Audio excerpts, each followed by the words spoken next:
couple of years ago, I sort of stumbled upon a synth trick or tip, whatever YouTube word we want to call it, that I've been using in patches all the time, ever since. And at least for me, it's been a really great way to break out of what I would call patch ruts or patching blocks, where I find myself just doing the same things over and over and I can't find new inspiration. It's actually really simple, and I don't think it's going to take too long to show you today, but I really think it can help you kind of break out of these patching doldrums, as it were, where we're just kind of drifting back and forth between things we've already done. And that's, of course, a very human and natural thing to happen. Let's get right into it. I've got the Waldorf Iridium today in front of me just because it has a mod matrix, and that is the one prerequisite for this technique. You need a synth with the mod matrix. Now, if you want to brush up on your synth knowledge, you can download a free walkthrough video in the description where I'll take you through all the terminology and the basic workflow of subtractive synthesis, step by step, while actually showing you what I'm talking about in a non-YouTube, algorithm-free environment. In other words, we can get super deep and super nerdy, and it will cost you absolutely nothing. That's going to be the first link in the description. So first things first, I have an initialized patch. Lovely wavetable. And I'm just going to go straight to my mod matrix. And the key to this technique is find a mod slot and give it some amount. And I'm going to assign that a source. And for now, I'm just going to say, let's use LFO1. So I'm going to go to LFO1 and slow it down a bit and make that a sample and hold. Back to my mod matrix, and now I'm just going to scroll through the destinations. And since we've given it some positive amount, so it's going to do something as we scroll through, we can stumble upon some things that might be interesting. So I'm going to be focused on modulating the wavetable. That's one reason I have the Iridium here. It is a very powerful wavetable synth, and I think that could be really interesting. Let's just start scrolling.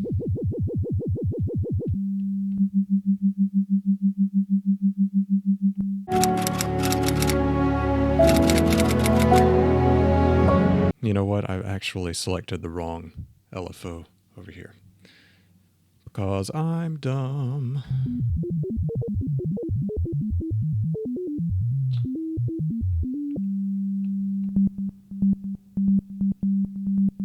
Okay, so I've made it to my wavetable slots, and now I'm just going to start.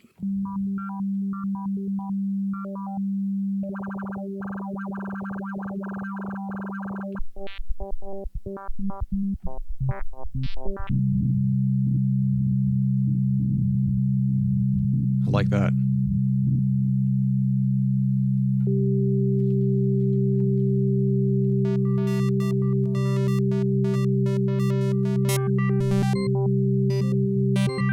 This is cycling through the different wavetables.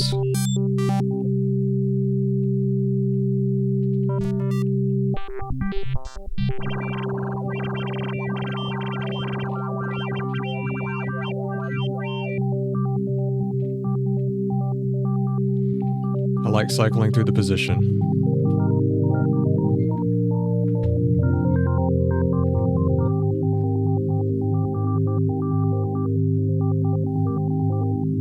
That's cool. You never really know what's going to happen. You might have an idea, and you might just stumble across something that you wouldn't have chosen if you were just setting out with a plan. That's part of the beauty of modular synthesis, and with a box like this, where you have a mod matrix that's very deep, you can get some of those same modular results just by using this technique. Happy accidents, as it were. So let's have LFO1 control the spectrum. And I can copy that slot and paste it here. And I want to have LFO2 do something else.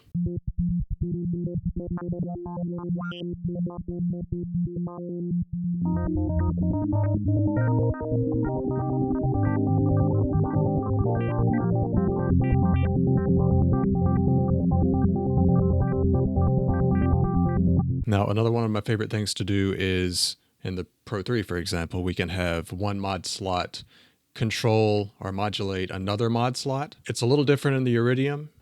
You can't assign a mod slot as a destination, but you can give any mod slot a controller. and a control amount. So that serves kind of the same purpose. Like I could have this LFO2 be brought in or controlled by something else. So let's say LFO3. Go there and slow that down a little bit. Back to the mod matrix.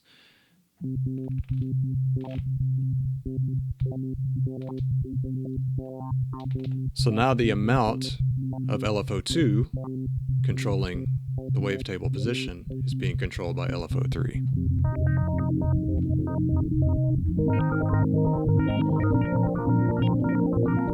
These are unsynced LFOs, which is really nice for like slower, more evolving patches, but in this case I think I want to sync these up. So let's go to mode and go global.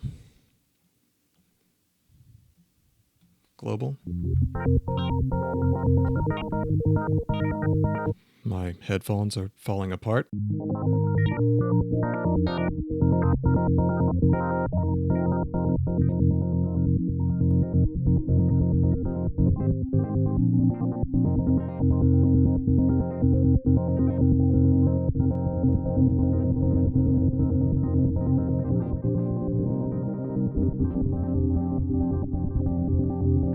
That is awesome. Another thing that I love to do is modulating things with noise.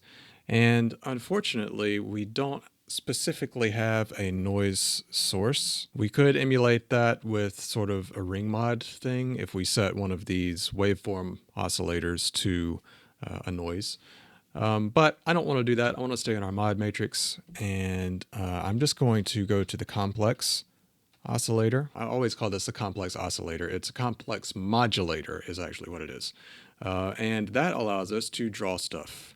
And what I'm going to do is just draw a weird, do it, come on touchscreen, there you go. I'm going to draw a weird sort of wacky wave, and I can blend between the two waves that I just drew, and I can speed that up right into audio rates and give it some entropy so it wiggles around, and that's basically a noise source. Okay, so I can go back here and give that some amount and then start scrolling through stuff and see what happens.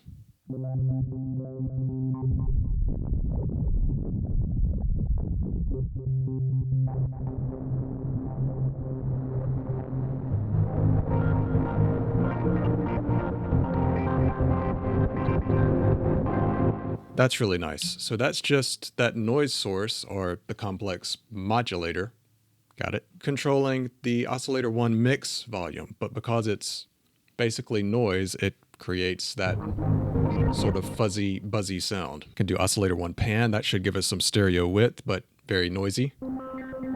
Oh, I like that.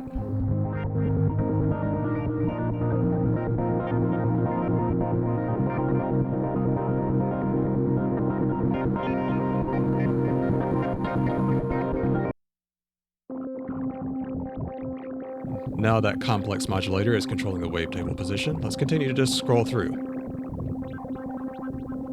Ooh.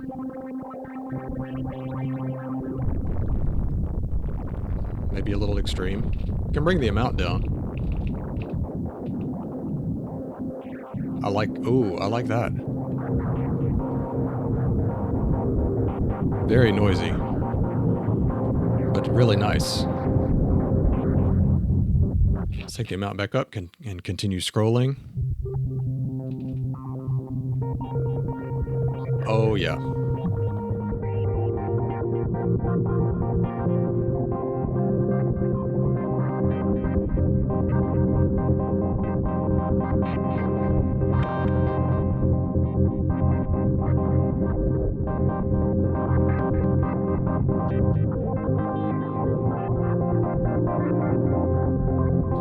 I'm going to keep that. I'm going to bring the amount down just a bit. I want to copy that slot and paste it in the next one because I want to get the filter going with a little bit of amount because this could get a little extreme. And I'm going to control the filter cutoff with that complex modulator, which is essentially our noise source.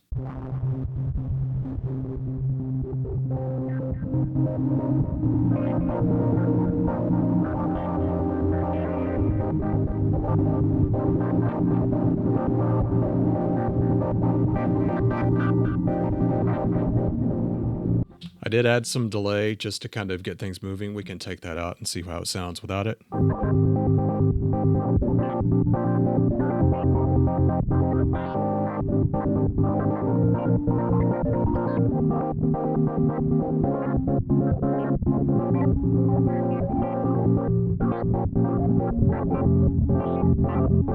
We can actually see the noise modulating the filter visually here. That's a really cool thing about this synthesizer. The touchscreen makes everything very visual. I like that. Hopefully you can kind of see how quickly, like this is one oscillator. I don't even have the other oscillators on. We have 2 more oscillators and 2 layers. So yeah, we could be doing a lot more with this, but I've literally used one patching technique to get this.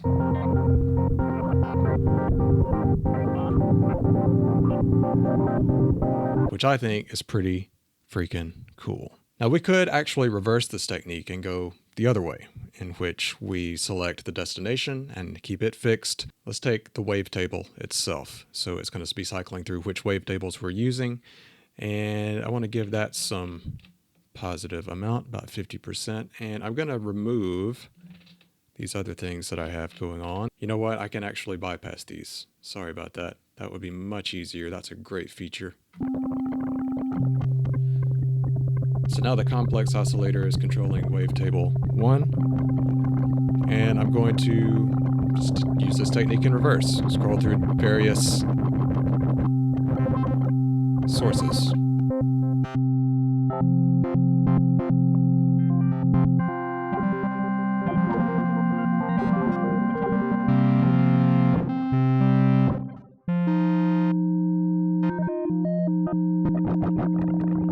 How about key tracking?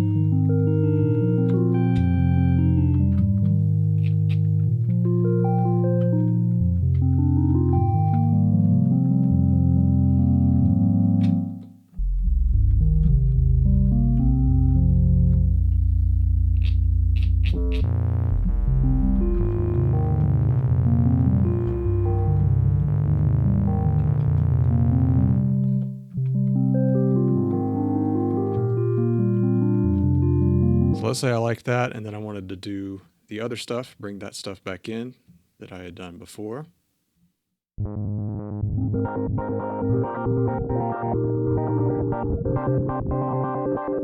Bring my delay back.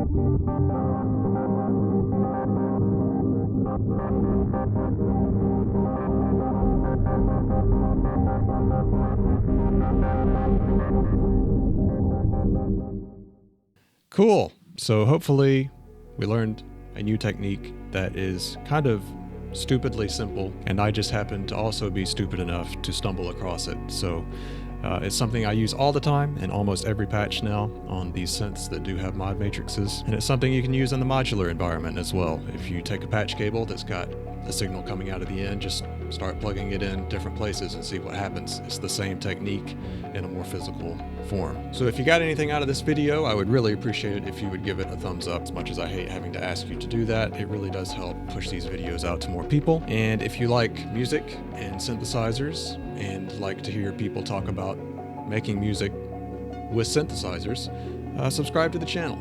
It's an entirely free way to help me out tremendously, and I will truly appreciate it and love you forever. So I'm going to continue to make some happy accidents here, and I will see you in the next one. Thanks.